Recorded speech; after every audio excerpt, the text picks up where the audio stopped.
الفاتحة. أعوذ بالله من الشيطان الرجيم. بسم الله الرحمن الرحيم. الحمد لله رب العالمين الرحمن الرحيم مالك يوم الدين إياك نعبد وإياك نستعين اهدنا الصراط المستقيم صراط الذين أنعمت عليهم غير المغضوب عليهم ولا الضالين آمين. السلام عليكم ورحمة الله وبركاته. الحمد لله رب العالمين والصلاة والسلام على أشرف الأنبياء والمرسلين وعلى آله وصحبه أجمعين. رب اشرح لي صدري ويسر لي أمري واحلل عقدة من لساني يفقه قولي.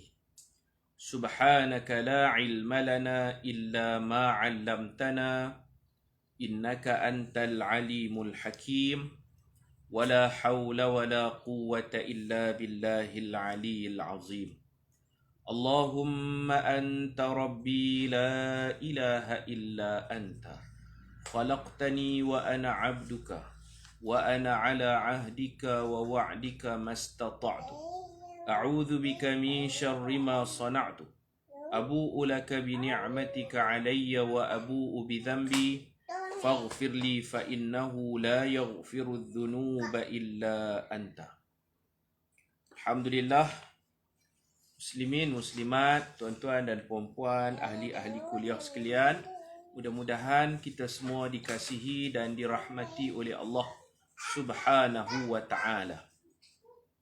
Alhamdulillah, petang ni kita akan sambung muka surat 97, hadis ke-26.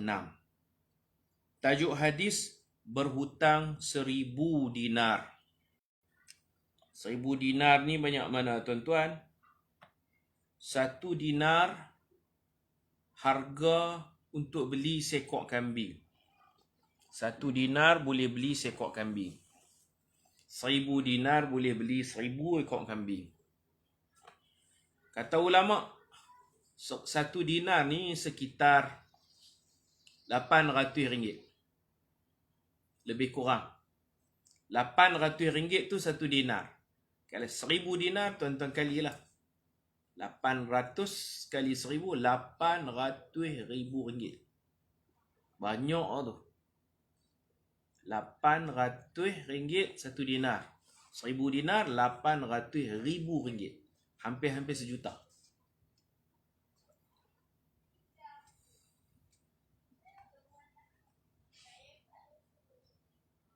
$1000. Sayyidina Osman, kalau kita baca sirah, perang terakhir Nabi, perang Tabuk. Sayyidina Osman tak boleh pergi perang Tabuk sebab isteri dia sakit. Nabi tak izinkan dia pergi pasal isteri dia tenat. Dia tak boleh pergi dengan jasad, tapi semangat dia, hati dia, niat dia nak pergi. Maka Nabi kata, setiap jalan yang kita jalan, setiap lembah yang kita sampai, orang-orang yang terhalang kerana keuzuran, mereka juga mendapat pahala. Antaranya Sayyidina Osman, walaupun dia tak pergi perang Tabuk, dia dapat pahala perang Tabuk. Dan dia ni bagi kat Nabi 1000 dinar ketika Nabi melancarkan dana jihad untuk beli kuda, untuk beli peralatan perang. Dia bagi 1000 dinar, 800 ribu ringgit Malaysia. Banyak tu. Sekali bagi, sekali infak tu, boleh siap satu bangunan tu. Boleh siap satu bangunan tu. Ini Osman. Jadi kita nak bagi tahu 1 dinar ni satu angka yang besar lah. Bukan sikit-sikit. Baik, berhutang 1000 dinar. Saya bercadang tak baca hadis ni sebab panjang. Kita terus baca keterangan hadis. Untuk jimat masa kita, kalau boleh tu kita nak khatam cepatlah kitab ni. Ada masa kita baca kitab lain pula.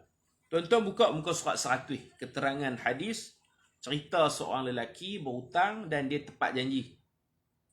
Nilai ceritanya ialah menepati janji. Kata nak bayar, bayar. Tak ada nak lengah-lengah, tak ada nak lambat-lambat. Orang percaya dekat dia. Orang bagi duit 1,000 dinar, 800,000 ringgit atas kepercayaan. Dan dia pun bayar mengikut waktu yang dijanjikan. Bayar lempak dalam laut lah. Lempak dalam laut.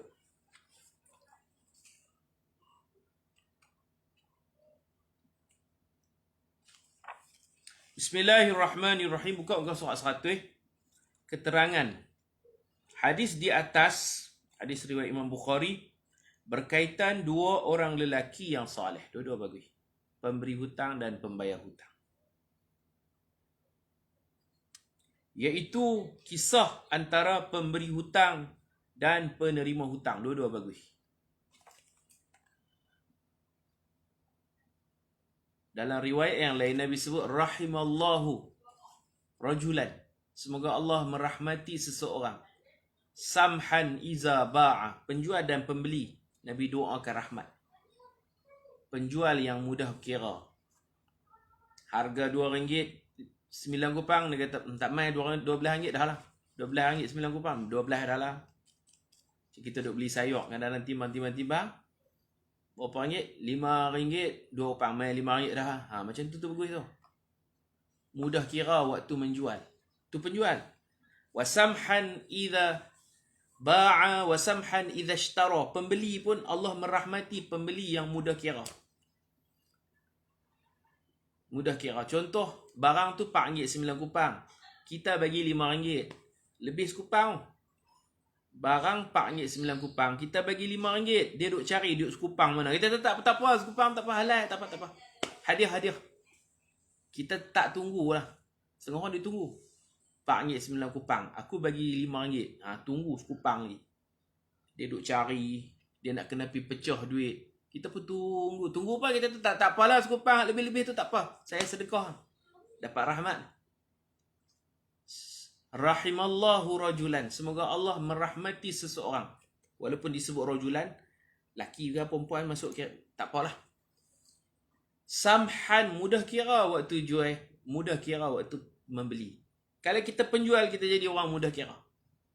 Kita pembeli pun mudah kira. Sekupang dua tu suruh kira lah. Tu suruh street sangat. Samhan idza qtada. Samhan idza qada. Samhan idza qtada. Dan kita mudah kira memberi hutang dan menuntut hutang. Kita mudah bagi hutang dekat orang. Dan time bayar pun kalau kata dia tak boleh bayar hari ni, kita kata esok. Tak boleh bayar esok, lusa. Tapi dia pun kena faham kita lah. Sampai berbulan-bulan tak bayar ni teruk lah. Kita raih dia. Allah Ta'ala sebut, wa in kana dhu usratin fa naziratun ila maisarah. Jika orang berhutang dengan kita, dia kata dia tak mampu bayar, kita lanjutkan tempoh. Bagi peluang. Tapi kalau dia sengaja melambat-lambatkan bayar hutang, lihat untuk bayar hutang, jahat orang macam ni. Jahat. Jadi, dalam hadis ni, hak bagi hutang bagus, hak bayar hutang bagus. Kita yang memberi hutang kena jadi orang bagus. Dia tak mampu bayar, tak apa. Kita bagi tempoh. Jangan tegas terlampau. Longgar sikit. Dan dia pun kena bagus juga. Bila bayar, sunat dia bayar lebih. Dia hutang kita 500. Oleh kerana dia terlambat, kita tak minta lebih. Minta lebih jadi riba. Kita bagi hutang kat seseorang 500. Kerana dia lambat bayar, dia pun rasa segan. Dia bayar bagi lebih. 550 contohnya. Sunat dia bayar lebih. Tapi jangan kita minta. Kalau kita minta jadi riba. Hutang 500, kita tuntut 550. Tak boleh, itu riba. Al-Qardul Hasan. Qardul Hasan ni berhutang cara baik. Dah lambat. Faham-faham lah. Bayarlah lebih sikit. Itu tak ada riba pasal dia ikhlas nak bayar. Dah kita tolong dia. Dia minta hutang kat orang lain. Semua orang tak layan. Dia minta hutang. Ustaz Zamri, saya nak hutang. Berapa? 500. 500 boleh lah. Kalau banyak tak boleh. Contohnya, kita pun bagi 500. Sampai tarikh yang dijanjikan, dia ada masalah, dia tak boleh bayar. Dia tak boleh bayar. Sunat, dia bayar bagi lebih. Yang pertama, kita tolong dia. Yang kedua, kita raih dia. Kita bagi peluang kat dia, Itu orang bagus. Tapi yang paling bagus, bayar on time. Seperti mana dijanjikan, bayar. Nak bayar banyak tu pun boleh. Kalau bayar lebih, lagi bagus. Hal lebih tu niat hadiah. Faham tak? Hutang bayar lebih. Kita upah orang buat kerja, bayar bagi lebih. Bukan saya nak cerita tentang diri saya, tapi saya bagi contoh. Kitab kawan saya design, berapa? Dia bagi tahu 450. Alah, bagilah 500 je tu. Lagi 500 lah. 50 lagi kan. 50 lagi halal lah, kita niat sedekah ke hadiah ke. Dia kata 450, bagilah 500. 50 ringgit tu tak ada apa.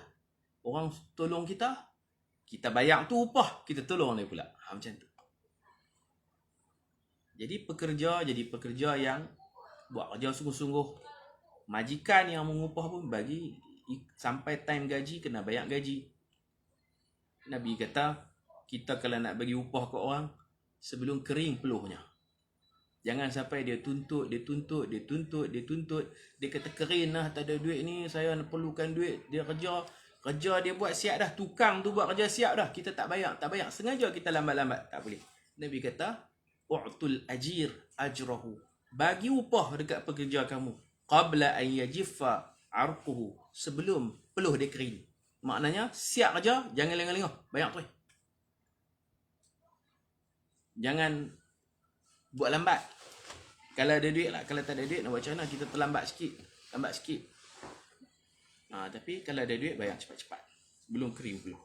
Pekerja jadi pekerja yang produktif. Majikan jadi majikan yang baik. Nabi kata, 3 golongan yang Allah Ta'ala takkan tengok mereka dengan pandangan rahmat.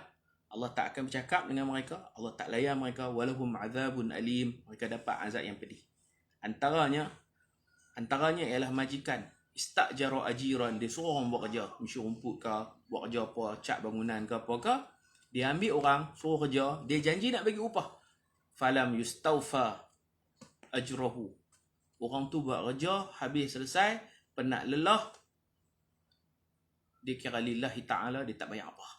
Tak bayar upah kepada pekerja. Jadi hubungan dua hala ni dipanggil muamalat. Kalau ibadat, kita dengan Allah. Muamalat, pihak pertama dengan pihak kedua. Majikan dengan pekerja.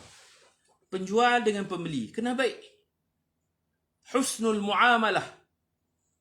Muamalat yang baik. Jadi kita beramal lah. Kita jadi pemberi hutang yang baik. Orang yang berhutang pun baik. Jadi guru yang baik, pelajar yang baik. Macam tu. Kita bagi hutang, kita tetapkan tarikh. Sunat tulis. Sampai tarikh tu kalau betul dia tak mampu bayar, dia bagi tahu kita. Bukan kita tanya dia, "Hello, ni bila nak bayar hutang?" Tak kena tu. Dia patut WhatsApp kita, telefon kita, "Hello, Assalamualaikum Ustaz. Saya hutang Ustaz, saya tak ada mampu duit. Duit tak ada lagi, minta maaf. Bagi tempoh 2 minggu." Macam tu. Muamalah yang tak baik, dia hutang kita, dia tak bayar, kita pergi tanya dia. Kita pun perlu duit, kita terpaksa tanya. Patutnya dia bagi tahu kita. Alasan-alasan dia sampai kita. Bukan kita tanya dia. Patut dia WhatsApp kita, bukan kita WhatsApp dia. Patut dia hubungi kita, bukan kita hubungi dia. Patut dia main rumah kita bayar hutang, bukan kita petuk pintu rumah dia pergi minta hutang. Tak kena macam tu. Tak kena. Tak dapat rahmat. Nak dapat rahmat macam Ustaz Hanif kongsi ni. Rahimallahu rajulan samhan idza ba'a. Jadi penjual tak berkira. Harga berapa? Harga RM12, 3 kopang. Mai 12 dah. Kawan tu bagi dah 12, duk cari duit 3 kopang, tak payah 3 kopang. Kalau ada tak apalah, tak ada tak payah. Kalau semua orang kita duk buat gitu, tak maju pula orang, tak untung pula perniagaan kita. Dan maksudnya orang tu ada 12 duk cari mana. Tak payah 3 kopang tu, mai 12 dah. Orang-orang Melayu kita duk jual sayur apa semua ni pun duk beramal macam ni. Duk beramal. Kan kalau kita pergi pasaran, timbang-timbang sayur, cabai apa semua, timbang berapa ni? RM5 4 kopang. Kita pun bagi mai RM5 dah lah Ustaz. 4 kopang halal. 4 kopang hadiah. Tu bagus. Bagus. Yang bagus lagi, harga memang RM5 4 kopang, dia habaq RM5 lah. 4 kopang lagi di hati dia niat sedekah rahsia. Harga patutnya RM5 4 kopang, dia beritahu RM5 saja. 4 kopang dia tak habaq. Yang tu dia sedekah rahsia. Itu lagi baik. Macam tu juga kita pun bayar dekat dia duit baki tu, duit baki. Harga RM5, 9 kupang. Kita bayar RM6, sekupang lagi dia tak ada. Tak ada, tak apa, halal tu. Samhan iza ishtara. Bila beli kita mudah kira. Bila jual kita mudah kira. Mudah kira. Faham no? Macam tu. Hutang kita bagi dengan cara elok. Dia bayar dengan cara elok. Apa lagi tu? Ada hadis tu tadi. Idza ishtara, idza iqtada. Okey. Dua-dua orang ni memang bagus. Pemberi hutang pun bagus. Percaya, bagi 1,000 dinar. 800,000 ringgit Malaysia. Penerima hutang pun bagus. Sampai masa dia bayar. Macam Nabi dengan Sayyidina Anas.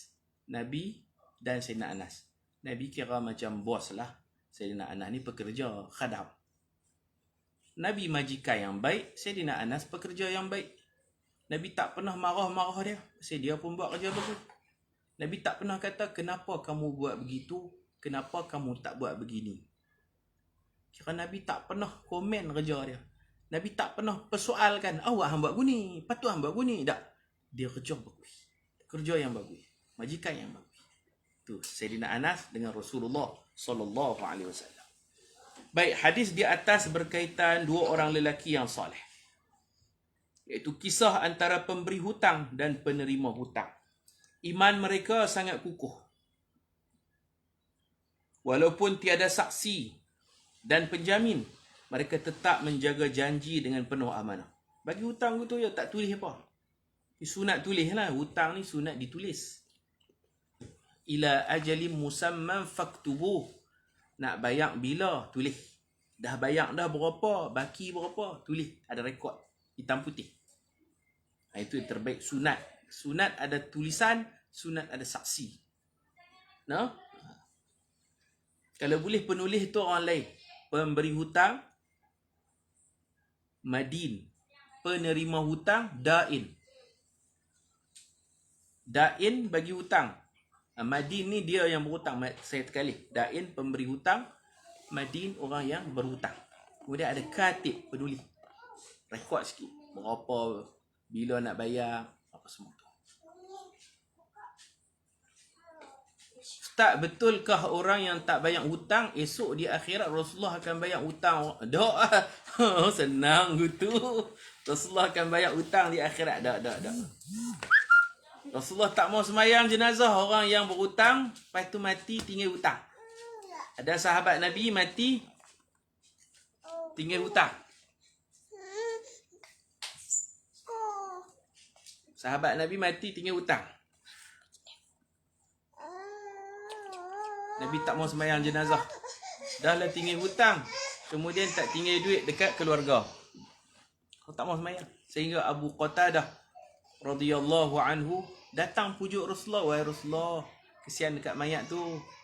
Tuan jadilah imam solat jenazah. Kesian dekat keluarga dia. Kesian kat mayat. Saya jamin saya akan bayar hutang mayat. Kata Sayyidina Abu Qatadah. Nabi tanya, betul hang nak tolong bayar? Ya, saya jadi penjamin. Saya akan bayar hutangnya. Baru Nabi masuk masjid, Nabi jadi imam. Esok hari, Nabi jumpa Sayyidina Abu Qatadah. Nabi tanya, wahai Abu Qatadah, kamu kata nak bayar hutang mayat. Bayar ke tak bayar lagi? Abu Qatadah kata, oh baru sehari mati, saya tak bayar lagi. Saya nak bayar tapi tak bayar lagi. Nabi kata bayar cepat-cepat. Pasal kamu sanggup, kamu jamin nak bayar. Bila nak bayar? Abu Qatadah kata, insyaAllah pagi esok saya bayar. Esok hari kedua Rasulullah jumpa Abu Qatadah. Assalamualaikum ya Abu Qatadah.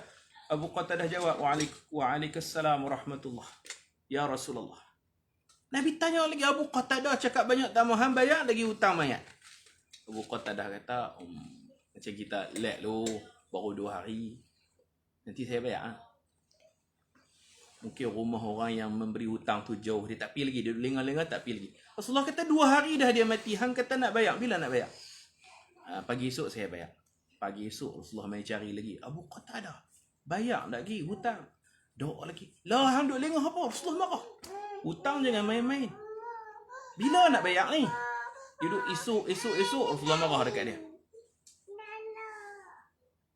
Hari keempat, Rasulullah cari lagi. Bagi salam, Rasulullah panggil Abu Qatadah. Terus Abu Qatadah jawab salam. Abu Qatadah kata, wahai Rasulullah, saya bayar dah. Baru Rasulullah lega. Susah hati Rasulullah hutang dengan mai. Kalau kita sanggup bayar, kita kena bayar. Sampai 3 hari betul-betul Rasulullah jumpa Sayyidina Abu Qatadah. Duk tanya hak tu je. Duk kejan. Bila nak bayar? Bila nak bayar? Bila nak bayar? Pentingnya bayar hutang. Jangan mengharap Rasulullah bayar di akhirat. Nah. Tak boleh. Rasulullah sallallahu alaihi wasallam memang banyak tolong bayar hutang orang di Madinah. Bila Rasulullah ada duit, orang yang berhutang, Rasulullah tolong bayar. Betul? Tu waktu Rasulullah hidup lah. Kalau di akhirat, saya tak tahu. Mayat yang tinggal pusaka, faraid kepada keluarga sendiri, kata Rasulullah. Mayat yang ada beban hutang, mari jumpa aku tolong bayar. Itu ketika Rasulullah mempunyai harta yang banyak, menang dalam banyak kali peperangan. Banyak pembukaan-pembukaan. Islam dah kukuh. Siapa tinggal harta, faraid kepada keluarganya. Siapa mati tinggal masalah, mari jumpa aku tolong bayar. Itu ketika Rasulullah hidup. Di akhirat saya tak tahulah. Jangan mengharap Rasulullah akan bayar di akhirat. Bayarlah, hutang kena bayar. Orang mati syahid pun kalau tak bayar hutang,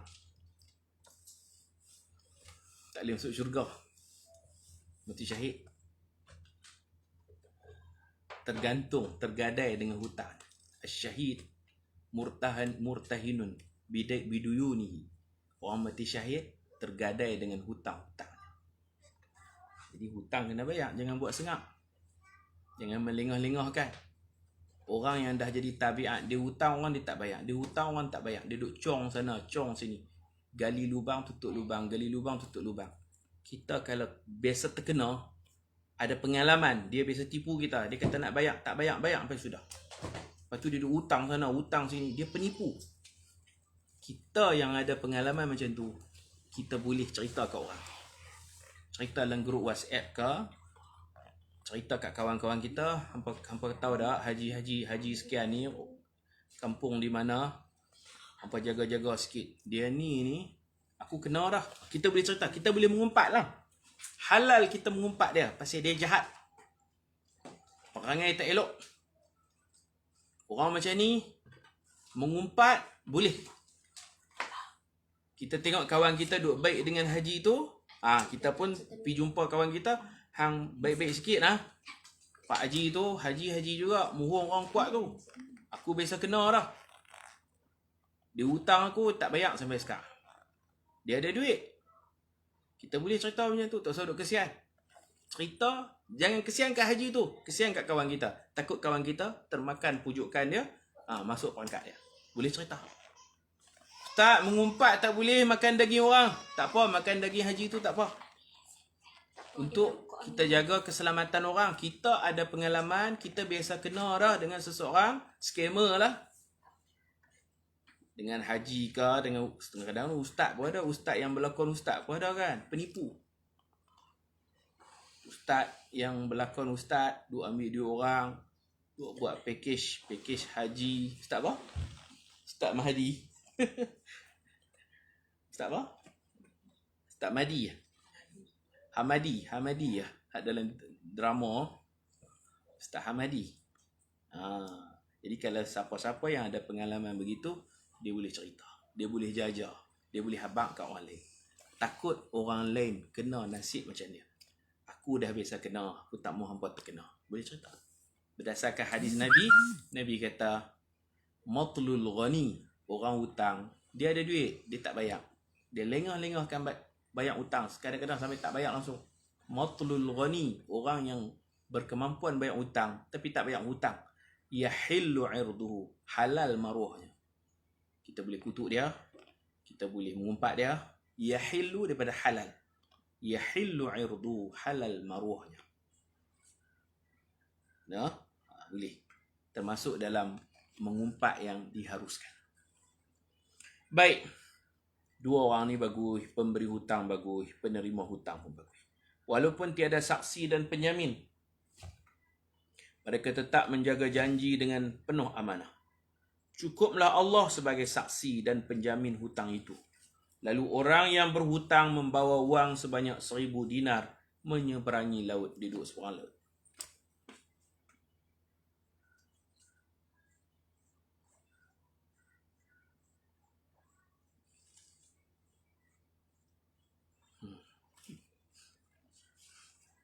Apabila sampai tarikh yang dijanjikan untuk membayar hutang, orang yang berhutang ini mendapati tiada sebuah kapal pun yang mahu berlayar ke tempat pemberi hutang. Lalu dia berikhtiar untuk membayar juga kerana ingin menepati janji. Beliau mengambil sebatang kayu dan menebuk lubang. Kemudian beliau memasukkan duit 1000 dinar ke dalam kayu itu. Selepas ditutup dengan baik lubang itu, beliau berdoa kepada Allah supaya menyampaikan kayu beserta duit di dalamnya kepada pemberi hutang yang berada di seberang laut. Kemudian dengan penuh tawakal, beliau terus melempar kayu itu ke dalam laut. Nampak? Dengan kuasa Allah, kayu itu selamat sampai kepada pemberi hutang. Sampai duit tu. Dan kawan tu pun baik. Dapat belah kayu, dapat duit 1000 dinar. Selang beberapa hari, kawan dia hak berhutang tu bimbang, takut duit tak sampai. Kawan dia mai pula. Dah ada kapal, mai naik kapal, bawa lagi 1000 dinar. Nak bayar. Takut-takut duit hari tu tak sampai kan. Bawa 1000 dinar. Dia ni bagus. Dia kata apa? Hari tu hampus tu sampai dah. Han nak bayar apa lagi? Kalau orang tak baik, hari tu dia ambil dah dalam kayu 1000 dinar. Orang main bayar 1000 lagi, boleh dapat 2000 kan? Dia ni pun jujur, amanah. Dia kata duit nak hang lempak dalam laut tu, sampai kat aku. Ni hang nak bayar apa lagi? Aku dapat dah. Ini orang baik lah. Orang baik macam tu. Baik, jadilah orang yang baik kerana Allah suka orang baik. Innallaha yuhibbul muhsinin. Sesungguhnya Allah kasih kepada orang yang berbuat baik. Hadis ke-27. Jangan campur tangan dalam urusan Allah.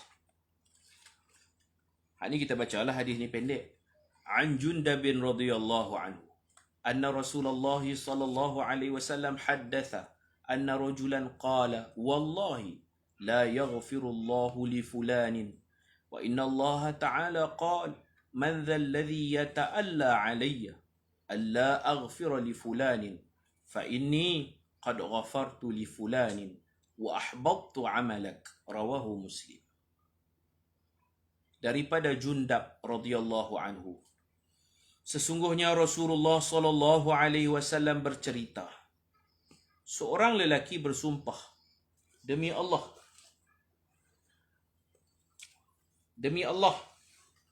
Allah tidak akan mengampunkan dosa si fulan itu. Itu sumpah dia. Allah berfirman, siapakah yang berani bersumpah ke atasku bahawa aku tidak akan mengampunkan dosa si fulan itu? Sesungguhnya aku ampunkan dosa si fulan dan aku hapuskan amalan soleh kamu. Maknanya di sini ada dua orang lah. Seorang ni rajin buat amal soleh, seorang lagi rajin buat maksiat. Ini rajin buat amal soleh, rajin. Dia ni malas buat maksiat, minum arak ke, judi ke, tekan nombor ekor ke. Jadi dia pandang hina kepada orang yang buat maksiat. Aku tahajud, selawat banyak, zikir banyak, tasbih banyak. Hang ni kira duk minum arak, tekan nombor ekor, main judi. Dia pandang hina. Kita ni kena ingat, la haula wa la quwwata illa billah. Tiada daya, tiada kekuatan, melainkan semua dengan bantuan Allah. Tiada daya untuk buat amal soleh dan tiada kekuatan untuk meninggalkan maksiat, melainkan semuanya dengan bantuan Allah. Kita boleh mengaji, Allah bantu kita. Kita boleh baca Quran, Allah bantu kita. Kita boleh puasa sunat, Allah bantu kita. Allah bagi taufik. Allah bagi taufik itu kekuatan untuk melakukan amal soleh. Buat baik pun dengan bantuan Allah. Nak tinggal maksiat pun dengan bantuan Allah. Kita tak ada daya, tak ada kekuatan, melainkan semata-mata bantuan Allah. Itu makna la haula wala quwwata illa billah. Tiada daya untuk buat ibadat. Tiada kekuatan untuk tinggal maksiat. Melainkan semata-mata dengan bantuan Allah. Orang tu buat maksiat, boleh berhenti kerana bantuan Allah. Kita buat ibadat kerana bantuan Allah. Allah belakang. Jadi bila seseorang ni banyak buat ibadat, memandang jijik kepada ahli maksiat, itu salah. Patutnya kita kena doa. Doa Allah istiqamahkan kita atas ibadat. Thabbitna ala ta'atik ya muqallibal qulub. Wahai Tuhan yang boleh membolak-balikkan hati. Lah nampak warak, nanti takut jadi tak elok. Lah nampak soleh, nanti takut su'ul khatimah. Tuhan boleh bolak-balikkan. Boleh jadi orang yang sekarang rajin sembahyang, nanti tak sembahyang. Dan boleh jadi orang yang malas sembahyang, nanti dia rajin sembahyang. Boleh jadi orang ni baik, nanti dekat-dekat nak mati dia buat maksiat. Boleh jadi orang ni kerap buat maksiat, dekat-dekat nak mati dia buat ibadat. Banyak dah terbukti. Antaranya tukang sihir Fir'aun. Jahat, mengampu Fir'aun, duk makan duit haram, duk puja Fir'aun, tukang sihir. Tapi di hujung hayat mereka, sujud kepada Allah, beriman kepada Nabi Musa, dibunuh Fir'aun, mati syahid. Dan ada orang yang baik, wali-wali Allah, pangkat dah tinggi, tapi akhirnya buat syirik kepada Allah, mati kafir. Kita tak tahu hujung hidup kita macam mana. Jadi kita tak boleh menghukum orang. Tak boleh kita hukum orang. Ahli ibadat ni memandang jijik kepada ahli maksiat. Salah. Salah macam tu. Imam Asy-Syazili rahimahullah. Imam Abu Hasan Asy-Syazili rahimahullah. Yang orang duk baca sekarang zikir dia, nama Hizbul Bahar. Allahumma ya Ali, ya Azim, ya Halim, ya Alim, anta Rabbi wa ilmuka hasbi, fa ni'mal Rabbu Rabbi wa ni'mal hasbu hasbi, tansuru man tasha' wa antal azizur rahim.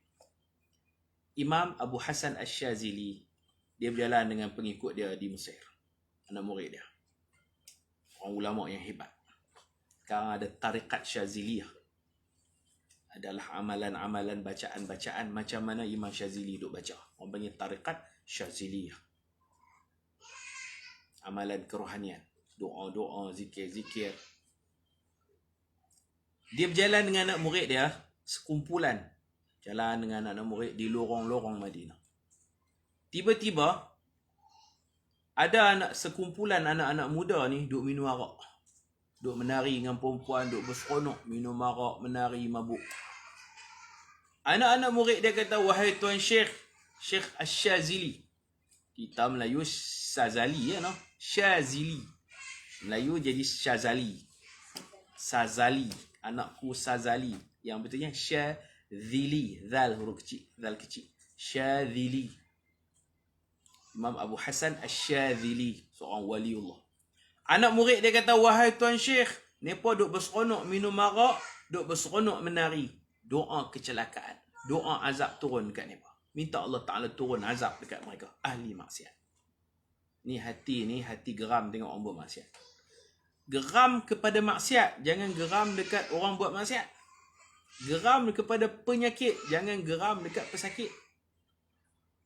Jadi anak murid ni, mereka pun baru peringkat mula, mereka tengok orang buat maksiat, mereka benci. Benci orang, bukan benci maksiat. Salah. Mereka kata, wahai Tuan Guru, doakan kecelakaan kepada orang yang minum arak, doakan kecelakaan kepada orang yang menari. Berseronok. Kelak malam lah. Imam Asy-Syazili angkat tangan. Dia tak doa macam anak murid dia suruh. Dia doa berlain. Dia doa, Allahumma, ya Allah.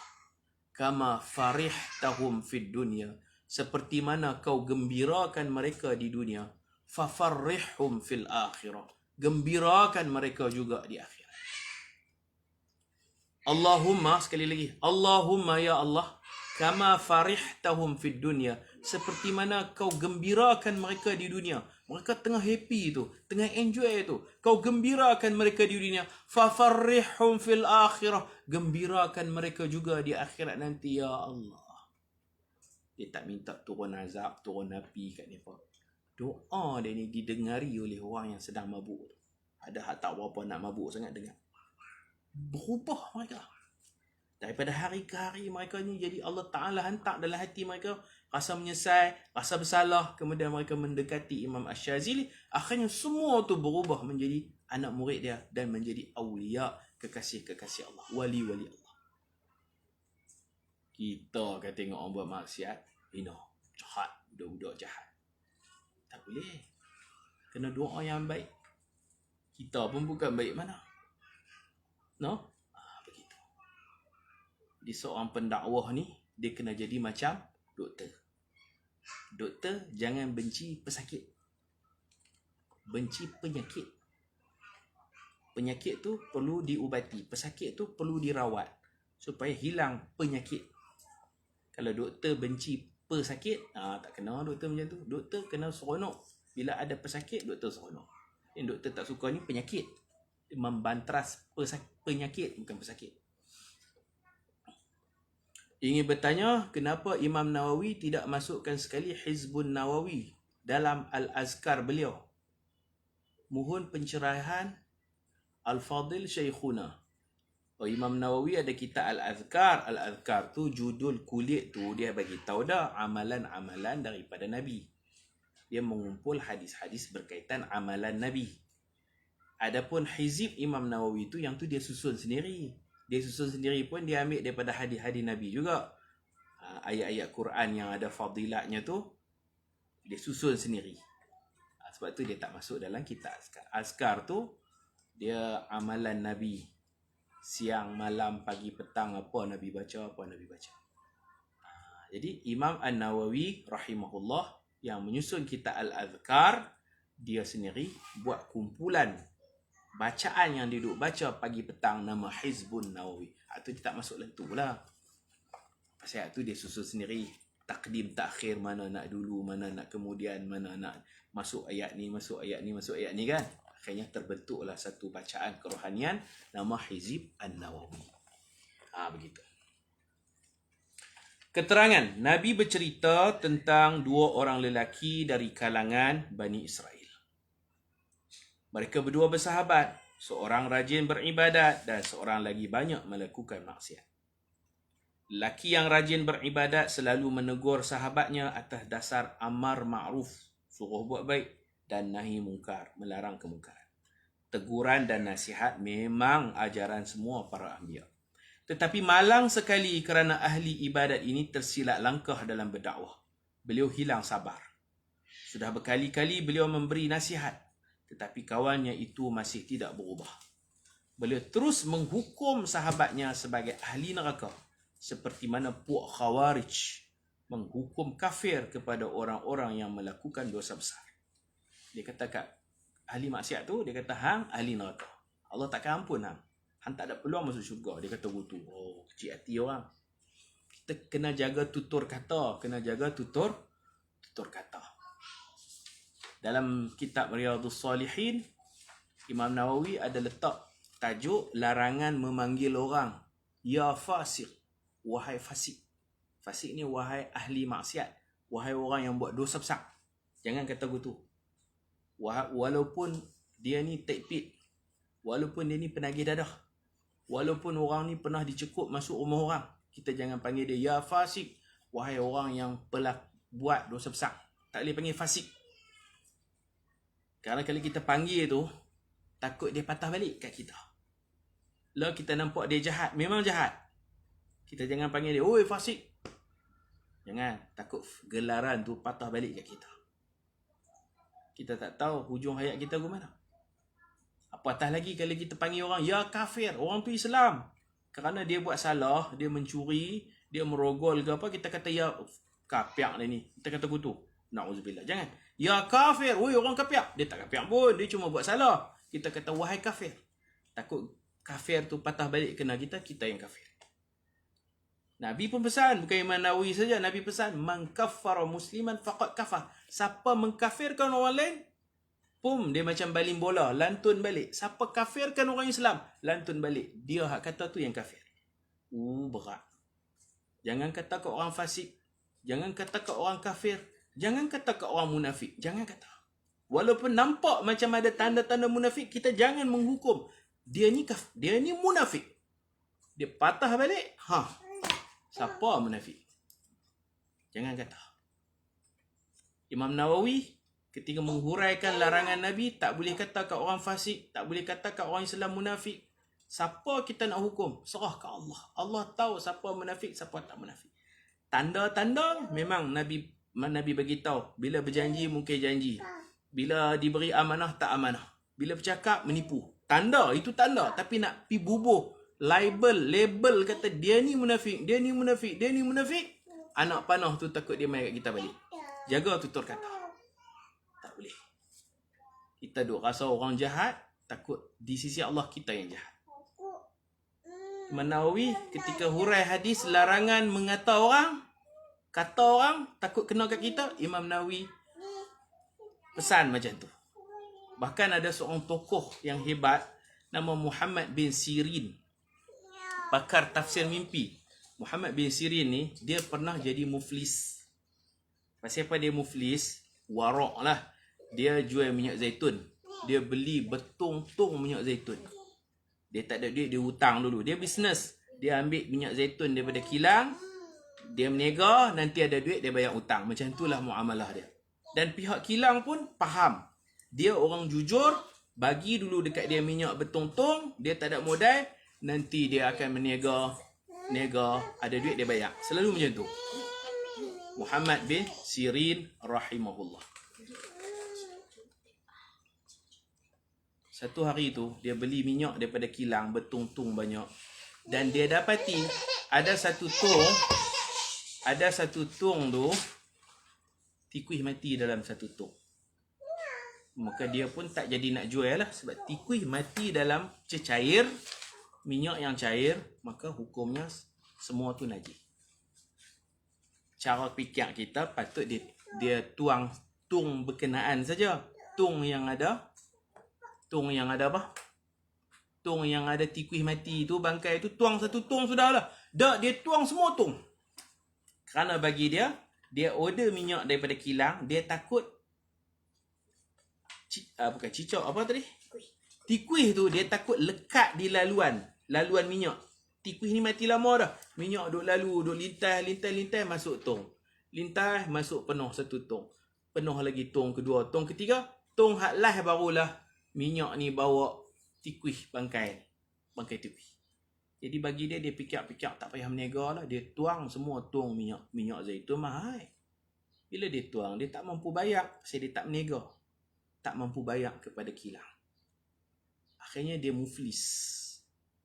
Dia beli banyak minyak, dia tak jual, dia buang. Kalau kita buang setong je, dia buang semua. Dia kata mai daripada kilang yang sama, aku takut najis, jual najis tak sah, nanti orang makan minyak zaitun. Makan hasil bangkai tikus. Tak halal. Tuang semua. Muflis masuk penjara. Dan pernah orang tanya dia, wahai Tuan Syekh, kenapa jadi muflis? Dia kata apa? Tazakar tu, aku ingat balik. Dulu aku pernah gelak kat orang muflis. Gelak ya? Aku rasa ni pembalasan Tuhan. Dulu ada orang muflis, aku gelak, aku seronok. Pada muka orang muflis, pada muka. Seronok dengan nasib malang orang. Tazakar tu, aku teringat balik. Mungkin Allah balas kat aku. Pasal dulu aku duduk seronok pada muka kat orang, lah aku kena balik. Allah nak kafarah dosa, lah aku dipenjarakan kerana kes muflis. Dulu aku seronok tengok orang muflis, lah kena kat aku. Subhanallah. Jangan macam tu. Kalau kita betul-betul nak menegur, tak apa. Hati kita kesian. Nampak orang tak semayang, kita tegur, dalam hati kesian lah orang ni pun ni tak semayang. Nak bantu ni pun, nak tolong mereka. Tapi kalau kita tegur dengan hati yang marah, hina, benci, kita benci orang, takut sifat buruk tu dia main kat kita. Jadi jaga-jagalah tuan-tuan. Ada anak orang yang isak dadah, jangan kita duk mengata dalam keadaan hati benci. Takut anak kita, na'udzubillah, jadi penagih. Tak anak kita, cucu kita. Lah kita mengata dekat anak orang, nanti Allah boleh balas sifat tu. Jadi kesimpulannya, janganlah kita mengata kepada orang sesuka hati, wahai fasik, wahai munafik, yang teruk lagi, wahai kapiak. Kapiak tu mengkafirkan orang, dialah yang kafir. Na'udzubillahi min zalik. Jika ada kawan Islam yang hina Nabi dan kawan-kawan dia kata dia tu sakit, kena sihir sebab tu jadi macam tu, kita cuba pergi jumpa dia untuk buat baik. Dia nampak kita, dia pun pergi macam tu. Kita panggil dia buat tak tahu dan kita doa untuk dia. Ya Allah, jika benar dia kena sihir, kau sembuhkanlah. Dan jika dia sengaja hina Nabi, kita doa semoga Allah azab dia, tak apakah. Orang kafir, kita doa bagi dapat hidayah lah. Dapat hidayah. Kalau dia tak dapat hidayah, dia mati kafir. Kawan Islam yang hina Nabi, kita kena tegur lah. Doa macam ni elok lah, sembuhkanlah dia. Kalau dia sengaja juga hina Nabi, kita minta Allah Ta'ala tunjuklah apa-apa azab. Kita minta Allah bagi pengajaran, supaya orang lain pun boleh belajar daripada dia. Itu boleh, tak ada masalah, itu boleh. Beliau dengan berani bersumpah bahawa Allah tidak akan mengampuni dosa sahabatnya itu, sedangkan rahmat Allah sangat luas. Beliau tidak patut campur tangan dalam urusan Allah Subhanahu Wa Taala, kerana keampunan, syurga dan neraka milik Allah. Akibatnya di akhirat nanti Allah berkuasa mengampunkan sahabatnya yang banyak maksiat, sementara ahli ibadat ini pula dicampak ke dalam api neraka. Na'udzubillahi min zalik. Amal soleh dia Allah hapuskan. Maksiat kawan tu Allah ampun. Orang yang buat maksiat dia ampun Allah. Orang yang buat ibadat dihapuskan segala amal solehnya. Ini hak Allah. Jadi tajuk kita, jangan campur tangan dalam urusan Allah. Kita boleh tegur, boleh nasihat, tapi tidak boleh dengan hati yang menghina. Dengan hati yang menghina tu tak boleh. Man qala halakan nas fahuwa ahlakuhum. Dalam satu hadis, Nabi kata, man qala, siapa yang kata, halakan nas, manusia ramai yang rosak, fahuwa ahlakuhum, Nabi kata sebenarnya dia yang paling rosak. Maksudnya kalau dia kata tu dengan niat nak habaq kata dia bagus. Zaman law ni ramai orang rosak akhlak, kerosakan akhlak, ramai orang tak semayang, dia kata kat orang. Kalau dia kata dengan hatinya yang benci kepada ahli maksiat, maka sebenarnya fahuwa ahlakuhum, dialah yang paling rosak. Tapi kalau dia ceramah, dia cakap itu dengan niat yang ikhlas, dia nak ubah masyarakat dia nak nasihat, nak buat kerja amal ma'ruf nahi mungkar, maka itu tidak salah. Itu masuk dalam hadis ad-dinu nasiha. Agama kita ini ialah agama yang memberi nasihat. Apa makna nasihat? Iradatul khair, menghendaki kebaikan, bil ghair, kepada orang lain. Nak orang lain jadi baik. Itu makna nasihat. Wallahu subhanahu wa ta'ala a'lam. Wa sallallahu ala sayyidina Muhammad wa ala alihi wa sahbihi ajma'in. Walhamdulillahi rabbil alamin. Subhanakallahumma wa bihamdika, ashhadu an la ilaha illa anta, astaghfiruka wa atubu ilaik. Bismillahirrahmanirrahim. Wal 'asr. Innal insana lafi khusr illa alladhina amanu wa 'amilus solihat wa tawasaw bil haqq wa tawasaw bis sabr. Assalamualaikum warahmatullahi wabarakatuh.